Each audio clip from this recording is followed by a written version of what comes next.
Ahoy, ye mateys. Ahoy, ye me hearties.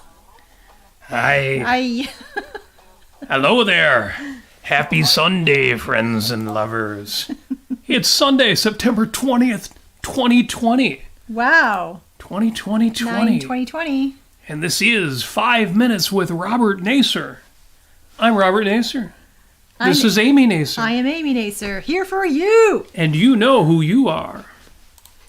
At least I hope so. Today is September 20th, the 264th day of the year.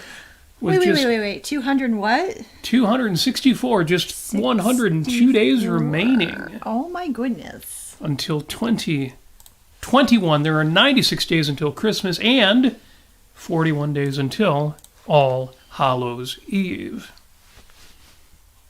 And Amy is looking good. Yes, and it's in honor of... What is this in honor of? So yesterday was I don't know what annual number it is or anything, but it was International Talk Like a Pirate Day. International Talk Like a Pirate Day. Yeah, it usually lands on a Saturday sometime in late September. And so, yeah, the 19th was it yesterday. I learned that there are 5 main A words in Pirate Talk. There are 5 main A words in Pirate Talk. Yes, the first one is ahoy. Ahoy, well, I know that. Hello, or bonjour, or anything like that, you know. Bonjour. And then another one is avast, like, check it out, yo. Avast. Avast. Third one is I, which basically means yes or we in French. I knew that. And the fourth one is I, which is, yeah, I'm going to get it done really, really quick. Yeah. I just got to finish my coffee or something. Yeah, that one sounds like it's kind of living off the previous one. No, it's more of like, yeah, I'll get to that right away kind of thing, instead of just yes, you know. And then the last one is arr. Arr. And you can say that anytime if you're happy or you're sad or anything. But is that an A word? Yeah, it is. Or an R word? Very funny.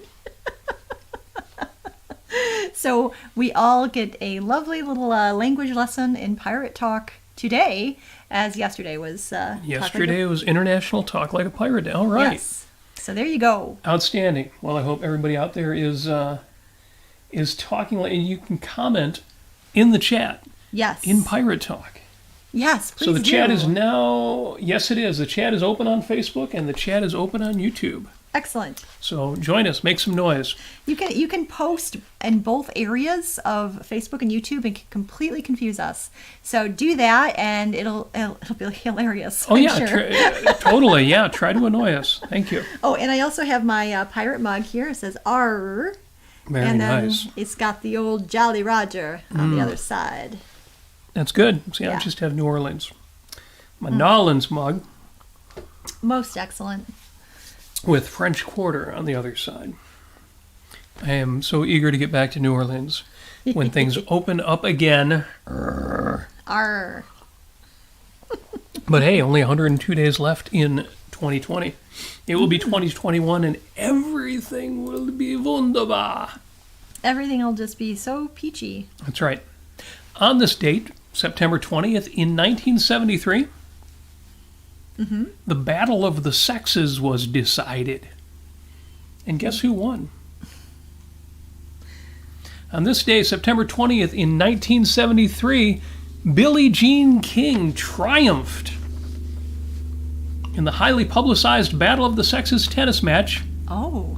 Top women's player Billie Jean King, 29 years old, beat Bobby Riggs, 55, a former number 1 ranked men's player. Riggs, a self-proclaimed male chauvinist, had boasted women were inferior, they couldn't handle the pressure of the game, and even at his age, he could beat any female player. The match was a huge media event, witnessed in person by over 30,000 spectators at the Houston Astrodome and by another 50 million television viewers worldwide. Did he say Billie Jean is not my lover? Oh, Lord. Sorry. You can find the video clips online. I've posted to one of them in the show notes.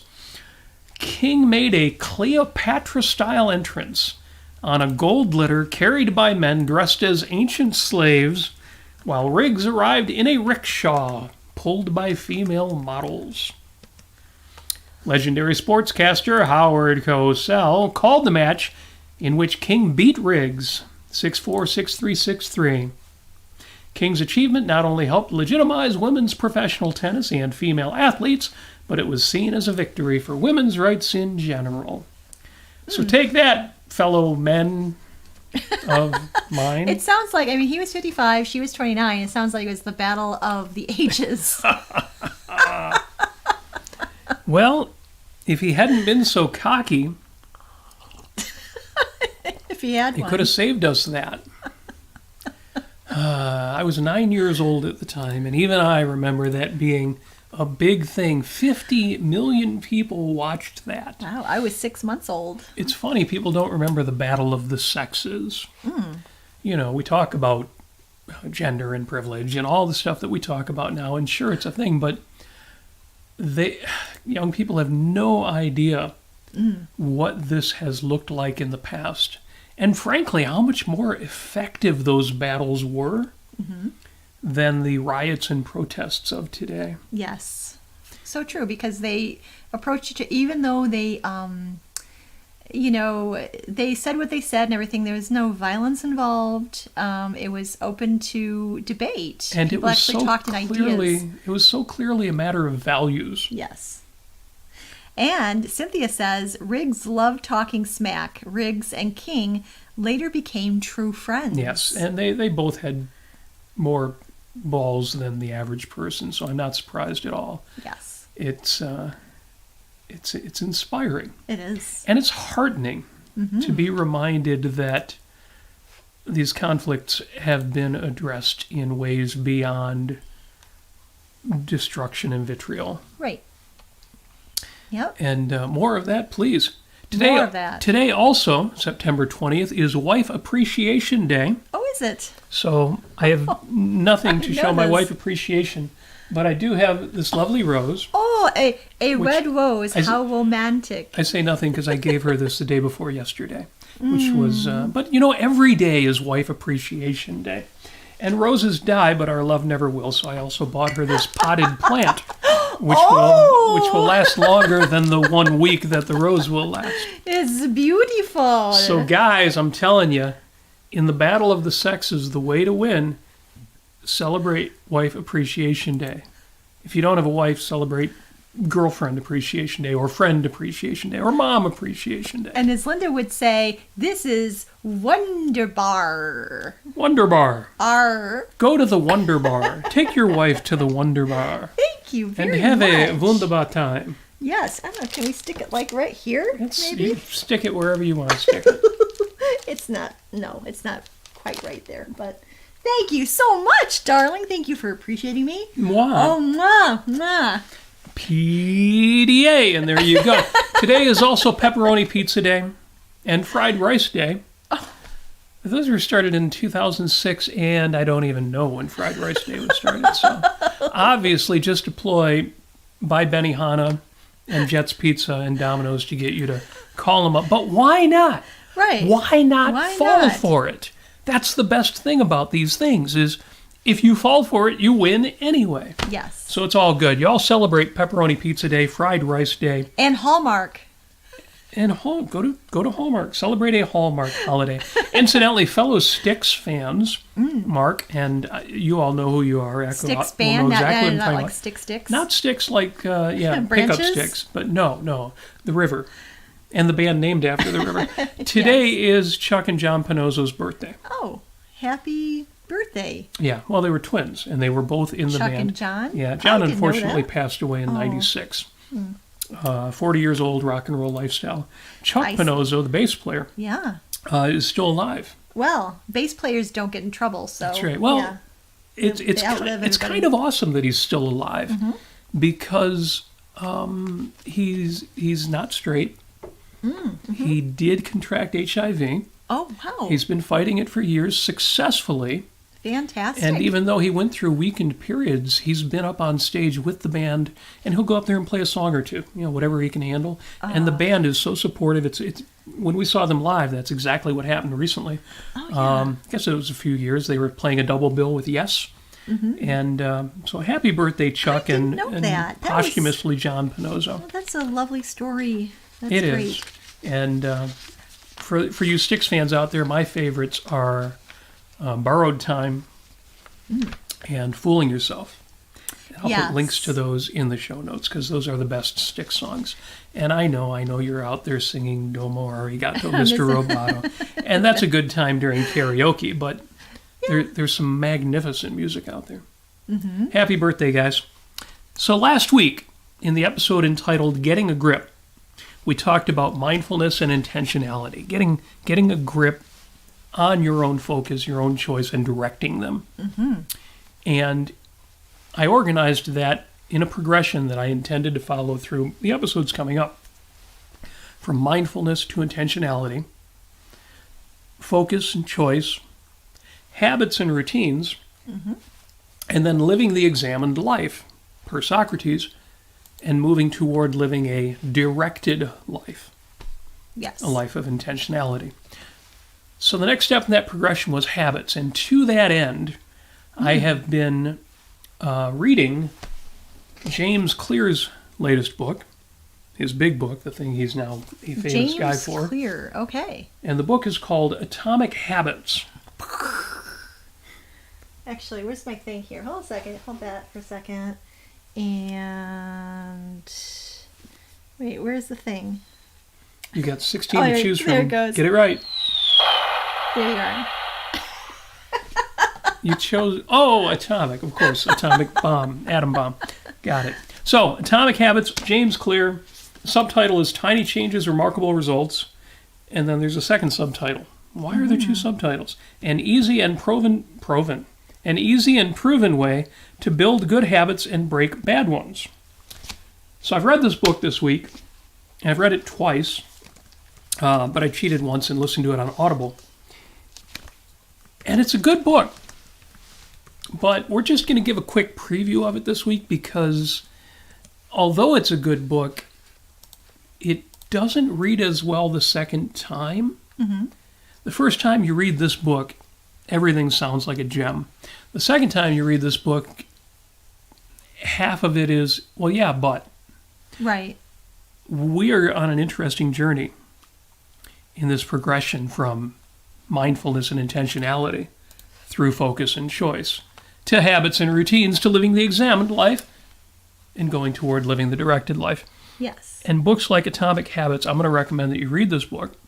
I'm going to recommend that you use the ideas in this book, especially the ones we've already talked about in this program without having read them. Is this more of a book that has a lot of dense ideas, abstract ideas in it, or is it a quick read? It's a quick read. Okay. Quick read.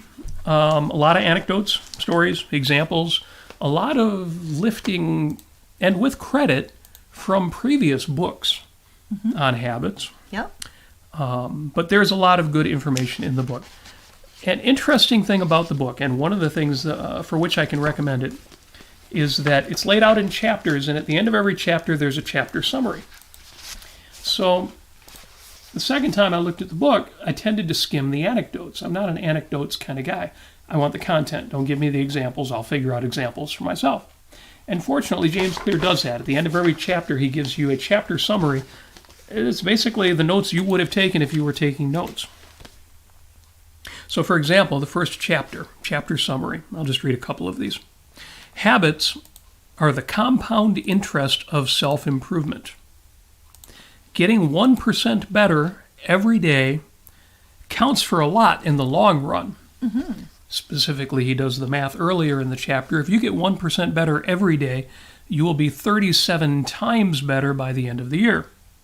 That's 3,700% better. I didn't double check the math, but I'm sure somebody did.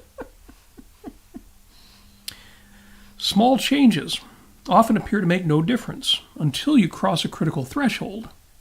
The most powerful outcomes of any compounding process are delayed, hence you need to be patient.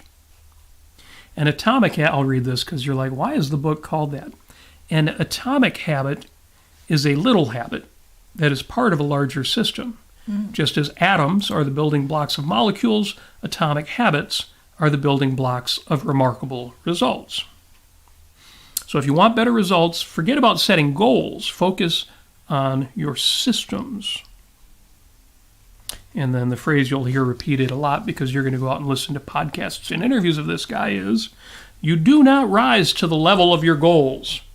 You fall to the level of your systems. I mean, it sounds like he's trying to incorporate sort of an integrated approach to habits. Kind of, what is that? What he means by systems? Sort of like your everyday sort of ebb and flow, and how you exactly right. Exactly right. You don't take anything completely out of context. You build systems that reward your habits. In fact, we'll get into some detail here. Okay. One interesting thing he says, and I'm going to jump to the chapter end notes on chapter 2. He makes the point that one of the challenges in embracing a habit or a new course of action is that your identity is part of your actions. You're tied up in your identity. Yes. He says there's three levels on which behavior can change or habits can change. Outcomes, processes, and identity. There's either who you are, there's what you do, your processes, or there's your goals. So who you are is your identity, what you do is your processes, and your goals are your outcomes. Okay. And he finds that in most cases it's backwards. If you start with your goals, I want to lose 50 pounds. Yeah. And then try to figure out, well, how do I trudge through all of the painful steps it takes to make that happen? Right. As opposed to starting on the other end, not just with processes, what do I do, but what am I? Right. So you change your identity. I am a man who eats properly. I am a man who works out in the morning. I am a man who does the things that give me the physique that I want. Or trying to find the path of least resistance in that way, and trying to work with what you have, who you are.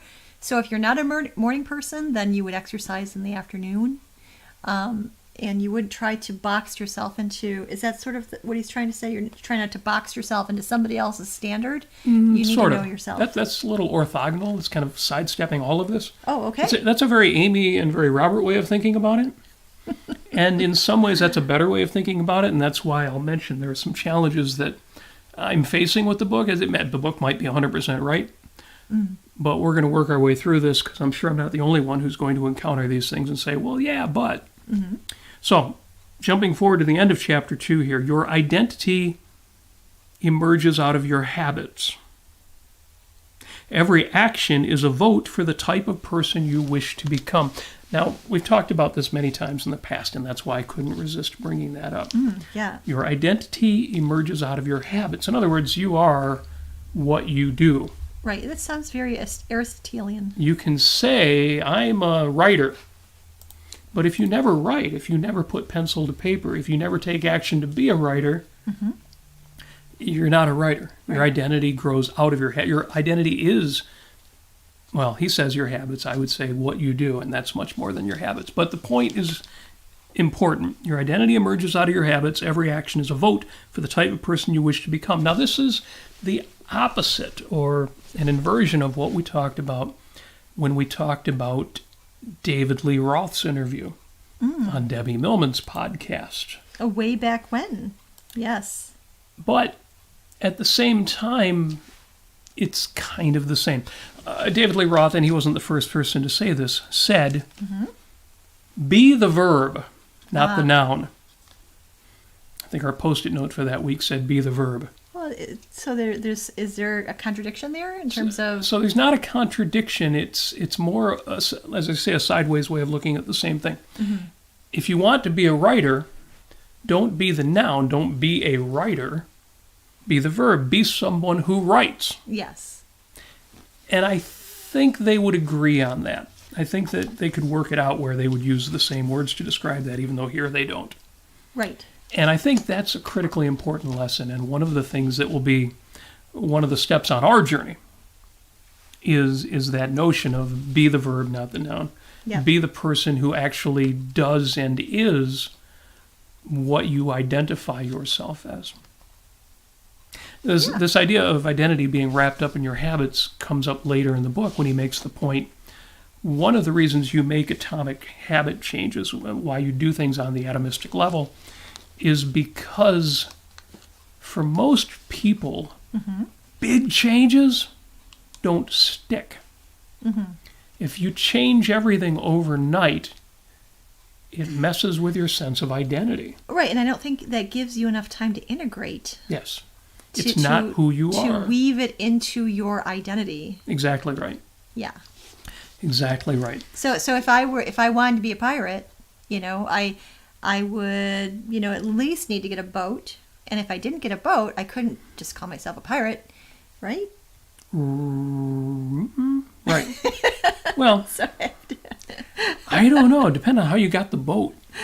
It would depend on how ruthless and bloodthirsty your methods were. Very true. I would have to be very consistent in my methodology and being a pirate, and definitely steal the boat instead of buy it. So the more I think about this, the more I like it, but I really have to read it the right way. It's a little bit metaphorical to say every action is a vote for the type of person you wish to become. Yeah. So, yeah, it is. I mean, all these folks with their funny words like atomic. Well, they come up with new words to say the same thing. And, you got to have a structure that's uniquely yours in order to sell a book. Exactly. And for a lot of people, you need an acronym. You need, I need to take the POSH approach, which stands for presumptuous and ostentatious, and they need a mnemonic. They need a memory device. And this is why it's so amazing to have Red Ayn Rand and to study objectivism, is that, I mean, not only is there philosophical detection that you can do, and it's a little bit easier, but you can look at these sorts of things when people are talking about whether it is, whatever kind of lifestyle change you're trying to achieve, and all of these sorts of structures they put together in their own unique ways with their own unique vernacular. You can take those, and this is exactly what you are doing, Mr. Robert Nasir, is you are taking all of these things out there in the world that are people are talking about, and you are distilling them down into fundamentals. Yes. That we can all. Well, that's what I want, is we can integrate. all. See, I'm just cocky enough to think I want a more universal version of this. John just commented, for example, to correct it a bit, every action is a vote for the kind of person you will become. See, Yes. John, I can count on John to bring this back to reality. Yeah. Thank you, John. And it's more the kind of language or the kind of thinking that I wish I just wish it was a little more grounded. I can see his background as an athlete and as a business advisor and the kind of people that he's wishing to reach. He's using the kind of language that will get through. But I wish it was more like you say, like Ayn Rand. I don't need a lot of stories. I don't need a lot of metaphors. I don't need mnemonic devices and some clever expression or phrase. Just give me reality. Give me the stuff. Yes. So, and he does a lot of that. James Clear does a lot of that. Just real quick, the habit loop, for example. What's the progression? What does he really boil it down to? What are the basics? Yeah. And the way he breaks it down is 4 steps: clue, craving, reward, response. And it doesn't stop there. It then returns as a loop. You said Q, like C-U-E. Yes. C-U-E. Not a queue like a line you stand in, and not a pool cue. Oh, okay. But a cue like the cue you would get as an actor. And what happens is you receive a cue from the world. You receive a stimulus. You receive some kind of indication it's a sign. of something with a value significance to you. Yeah. I have to look up his definition of that. But yes, something out there gives you a cue. It causes step 2, which is a craving. Or a desire? A desire. Yeah. A motivation. Right. And then from that follows step 3, which is your response. What you actually do, the actual action you take or don't take and deny, but what follows from that. And the 4th step, the last step, is the reward. Yes. Generally, the pleasure that you experience by having taken that action, or at least what you were trying to get out of it. And it goes in a circle after the reward then has now reinforced the cue, craving, and response. The next cue is now stronger. And when you see that cue, you will jump faster to the craving, the specific response, the reward, and that is how a habit develops. Yeah, it's very interesting because the idea of between what happens after reward, there's a philosophical element in here that this, I wonder if this covers. I wonder if he touches on this. The idea of how do you interpret the reward, and that depends on how you see yourself in the world, how you whether or not you think that you are worthy of that reward. Whether or not, what kind of negative self-talk that you're giving yourself, perhaps. Basically, what it really fundamentally, philosophically comes down to is how do you see man as qua man, as Ayn Rand would say, and how that reflects on you, and these things that you're doing. I always it reminds me back. It harkens back to my existentialist days when that didn't make any sense at all. I just, at the time it was all very emotional. It was all very, I've got my cue and I've got my what was the second one? Craving, my desire. That's my emotion, and I'll do some kind of response based on something, and then reward. And I look back at that and is a kind of an existentialist view. If you don't examine what you're doing and what your value hierarchy is, and whether or not your values are rooted in reality, and also if they're life affirming or not, that it doesn't in itself doesn't help to guide you. I think it's you really need to get deeper than that. Well, you're right. The book functions on the level of immediate responses and evaluations, and it does talk about the longer term, but makes the point that at the point of decision, at the point of taking action, the short term is the level on which we function, and it's the level on which we can then try to improve our habits. Gotcha. And for each of those 4 steps, yeah, he provides suggestions on how to strengthen cue, craving, response, and reward for habits that you want to reinforce. Mm-hmm. And on the inverse side, how you can turn that around for habits that you want to break. Mm-hmm. So, for example, the first, he calls them laws, which I think is a mistake, but the first, the cue, the idea of the cue, the first law. To create a good habit, you make it obvious. Okay.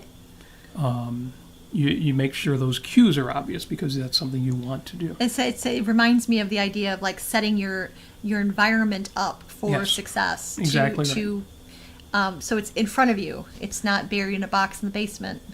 And how do you strengthen the craving part of it? Yeah. You make the action you want attractive. Mm.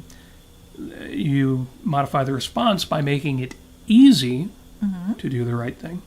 And you modify the reward by making sure that when you do what it is you want to be doing, that it is satisfying. Okay. So on the inverse of that, if you want to break a bad habit, for the cues, you make it invisible. Like foods you're tempted to eat that you want to stop eating, get them out of the line of sight. Yeah, I see. Put the junk food in the back of the refrigerator, or don't buy it. Or throw it away, yeah. Under the second, again, he says law, the second, which is craving, make it unattractive. Unattractive to do that thing, unattractive to respond. The third law, response, is make it difficult, make it hard. He talks about taking the batteries out of your remote control. It still works, but you've got to put the batteries in every time you want to use the television. That's a funny way to do that. and the reason I mentioned this, the inversion of the fourth law, which is the reward. What's the inversion of reward? Make it unsatisfying to do the wrong thing. Wow.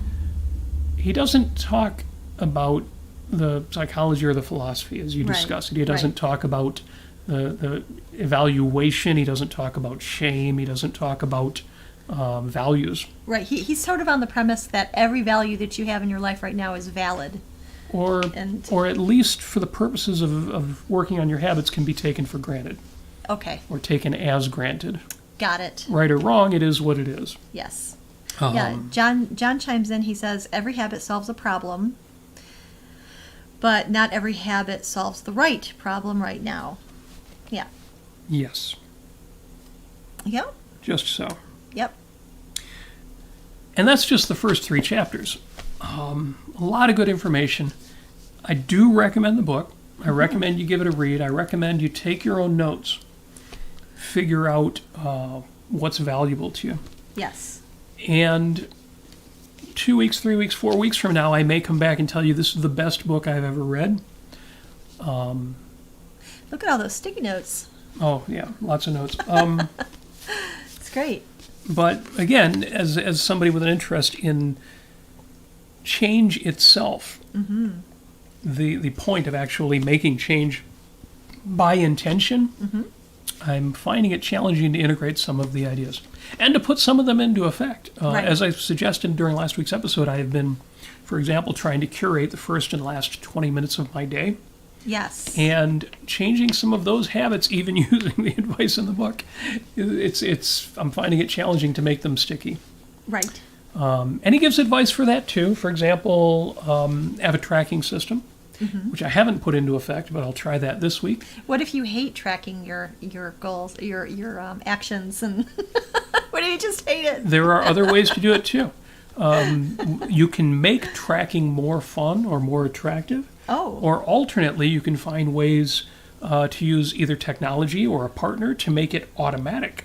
Right. So that you don't have to do that thing you hate to do, but you can still get the result. Well, that's exactly what I've done with my exercise routine recently. So go on, invite your friends, go on Zoom, and yeah, you should be on Amy's morning and afternoon routines. Yes. Go on Facebook, look for Couch to Standing. Not only will you feel the burn, but you'll feel very, very good. Well, and Amy's charming. Oh, well. It'll get you off the couch and on your feet. Yes. If you're looking for something more aggressive than getting off the couch and on your feet, you might be looking for a different program. But even if that's what you're looking for, you should still check in because you get to hang out with Amy for half an hour. And I'm doing it all for free. And it's all free. My favorite price. You can, of course, donate to this podcast if you very much appreciate what I'm doing. So. Yeah, I suppose as a good capitalist, free isn't really my favorite price. Always give people the opportunity to be affectionate towards you and give you love, Oh, you mean money? Yeah. Oh, okay. Well, I'm good with that, too. So as I say, we're having a really quick episode this week. I just wanted to go over a few of the things from James Clear's book, which, again, I do recommend, Atomic Habits. Mm-hmm. Yes, The Tiny Changes and Remarkable Results. There's 2 different subtitles, so it always throws me to remember the subtitle. An easy and proven way to build good habits and break bad ones. His bad habit is to not decide on a subtitle. I'm going to write a book, and I'm going to have 3 subtitles. Because who is James Clear anyway? Who is he? So my Post-it note for the week says, the problem isn't the falling down, it's the staying down. I forget who said that. It wasn't me. Well, I said it too, but not first. Gosh, I want to say... And one of the things that anybody James know? Clear recommends in his book, one of the items from Atomic Habits is, and I believe it's in the same chapter in which he talks about tracking systems, since you mentioned that, it's okay to fail once, but don't fail twice. What if I fail? What if I fall off the wagon? What if I don't do the thing? And he says one of the standing orders he gives himself, he doesn't use the expression standing orders, but he should, is it's okay to fail once, but don't fail twice. Which immediately made me think of the old expression. The problem is not the falling down, it's the staying down. So that's what's on my Post-it note that on my is- bathroom mirror this week. That is from Mary Pickford. Mary Pickford, Hollywood. The old Hollywood actress. Yes. And I should just chime in. I like the idea of, I've made the same mistake twice, but I don't I don't see myself as somebody who will always make that same mistake.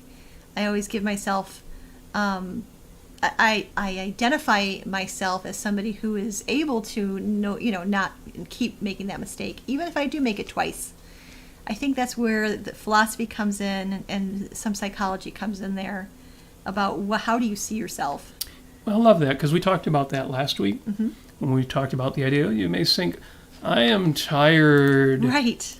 And you can change your state, not a lot, but you can change it a little and find a more empowering state by saying, I am a person who is tired. Right. Right. Or tie it to action and say, I am tired, and therefore I'm going to go to bed a little early tonight and not be tired tomorrow. When you phrase things as if they are your identity, that doesn't change the reality, but it can change your mental state. Yes. Language matters. Yes. It doesn't change reality, but it does change your state. And in that sense, it does kind of change reality. Yep. So the problem isn't the falling down, it's the staying down. I had an old post that came up on Facebook. It said, you can be an idealist because you're young and innocent enough to believe ideals are possible, or because you're old and wise enough to know they are. I don't know why I added that to my notes, but I couldn't resist reading it. That's a beautiful quote, darling. And you wrote it. I did. You did. Yeah, well, I followed it up with an Ayn Rand quote. To hold an unchanging youth is to reach, at the end, the vision with which one started. That's so beautiful. That's so beautiful. Love it. Love, love, love it. As I say, this week we're going to make it quick. Yep. We even went a little longer than I expected. I appreciate everybody being on board for the conversation. If you want to take a look at our comments, make sure we didn't miss anything we need to reply to right away. Mike chimes in. He says, a line in a John Wayne movie goes, being a man means getting up one more time than you've been knocked down. Yes. Or persevere, in other words. Very good. Yes. We love John Wayne. That's right. We know people who really love John Wayne. Yep. It's not the falling down, it's the staying down. Yes. Damn right. Love, love, love it. So I don't have any homework for you this week, but I'd love to know if anybody tried curating their mornings and evenings, their first and last 15, 20 minutes of the day last week. So put it in the comments or make a comment on the 5 Minutes with Robert Nasir Facebook group. Yes. Would love to hear from you. Show notes for this episode and all the past episodes will be online within 5 minutes after the end of the episode. You can find those in our 5 Minutes with Robert Nasir group, as well as links to all the previous shows. If you want to support us, go to patreon.com/Robert Nasir. If you have any questions or comments, post those online. And thank you for joining us. Yes, please go over to, I'm putting in the Facebook comments. Please like us and subscribe. Oh, yes. And we're working on getting our YouTube numbers up. Yes. As I may have mentioned before, our Facebook numbers are great. We'll have over 100 views within an hour or two at the end of the show. And on YouTube, there will be, a dozen people. Yeah. Yes. So we got to work on that. So please go on over to Facebook. I've got the link right there, and just click away. Click, click. We'll never be rich and famous until we turn around YouTube the way we've got Facebook. And if you like our ideas and you would like to see them spread around the entire universe, yes, then that's what you do. You support us. You share us on YouTube. In all those ways. That's right. Yeah, and thanks again, Patreon subscribers. We Yes. have a new subscriber this month. You know who they are. Yeah. You know who you are. They know who they are. I'll get my pronouns right. If you don't get your pronouns right these days, burn at the stake. It's a bad thing. Just call everybody they. They. He. So thank you very much to our Patreon subscribers. You guys are the best. Thank you for listening. Our listeners are awesome. And with that said, we hope you all enjoyed Talk Like a Pirate Day. If you didn't, or if you skipped it, do it tonight. That's right. It's never too late to talk like a pirate. That's right. You are worthy. Avast. But seriously, folks, as always, we wish you success. We wish you happiness. We wish you good and empowering habits. And as always, we wish you